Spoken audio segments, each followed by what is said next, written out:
Recently, I've been replaying through the Devil May Cry series along with checking out games I've been recommended like God Hand, and it kind of got me thinking about a lot of definitions and a lot of weird genre-specific stuff that I feel like doesn't make much sense, specifically in a reference to the character action and metroidvania genres. I'm infamously someone who really loves the Metroid series, and so there's been this little issue with how a lot of that specific type of game is defined. Often, a lot of the descriptions for the character action and metroidvania genre are very vague and inconsistent, and I kind of want to bring some critiques to how we define these games as a whole, and possibly bring some thoughts and discussion around this kind of topic, because it's been something that's bugged me, but I don't see much other people talk about. This specific problem started getting stuck in my head when I was thinking about critiques towards the game Hollow Knight and why I didn't specifically mesh with the game even though it kind of meshed in that metroidvania genre I'm generally into. My critiques towards that game kind of had me break down the genre as a whole, and in doing so I found a lot of inconsistent definitions for what the metroidvania was,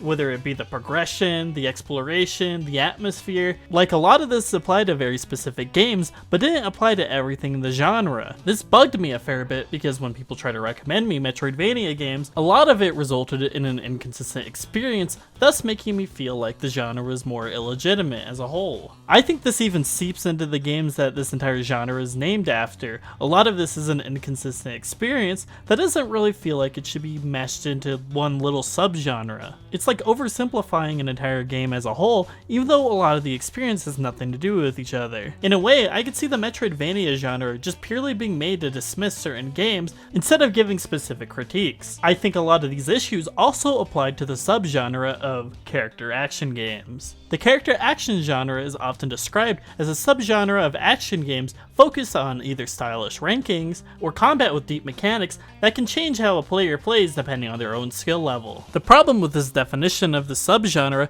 is it kind of dismisses any criticism towards action games that have low depth and feel very boring to play. Often, a lot of these criticisms towards these kinds of games are dismissed by the existence of the subgenre, thus trying to remove any criticism thrown towards the game's way.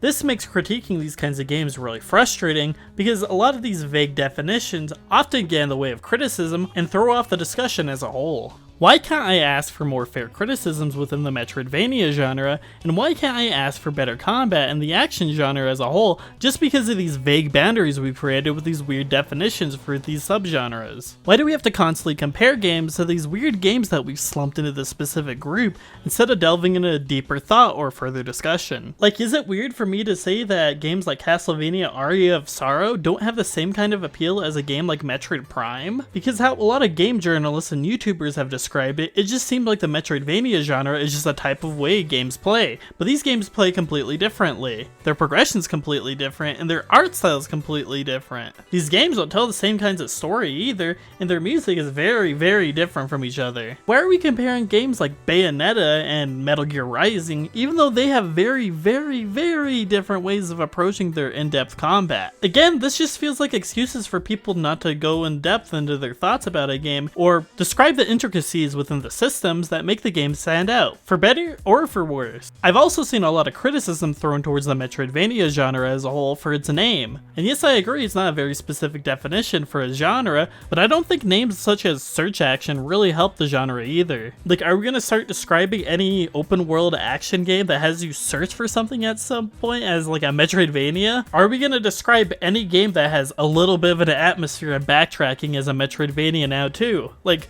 how does that help describe your game as a whole? You should be describing what the game's trying to go for, what its goals are, what it's setting out to do. Is this game more of a story-based kind of game? What's the gameplay like in a more descriptive way? Like, can you understand my problem when it comes to watching people analyze and critique specific games when they have nothing to offer than, oh, it's just in the genre? I think this is a conversation I'd like to see more angles on, and hopefully more people discuss in the future. But for now, I think that's all I really have to offer today. If you guys have something you think you can offer to this kind of discussion, please comment down below. I would like to make a follow-up on this specific topic and see where I agree and disagree with the various perspectives brought my way. But with that said, I'd like to thank you guys for hopping on by this video, and take care. This is Sleep, and I hope you had fun watching.